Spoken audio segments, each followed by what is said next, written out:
होऊ शकतील। हा माझा आहे, हा तुझा आहे, हा नात्याचा आहे, हा गोत्याचा आहे, हा ओळखीचा आहे, हा गावाचा आहे, हा पाहुणा आहे, हे आपल्या समाजात वावरण्यासाठी आवश्यक आहे, ते आम्हीही बघतो। पण त्याही पेक्षा बघितला पाहिजे तो म्हणजे योग्य आणि अयोग्य मधला फरक।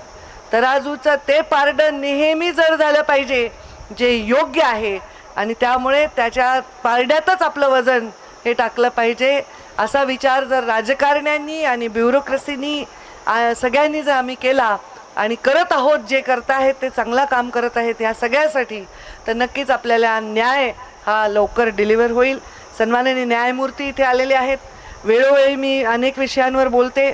पर्यावरण मंत्री मी म्हणून आव्हान करेन की तुम्ही ही जी इमारत बनवणार आहात ती इमारत संपूर्णपणे पर्यावरण पूरक बनवा। या इमारतीला पूर्णपणे सोलारवर नेऊन आपण पर्यावरणाचा ऱ्हास कमी होईल याचा जास्तीत जास्त विचार करावा। पाण्याचं सुद्धा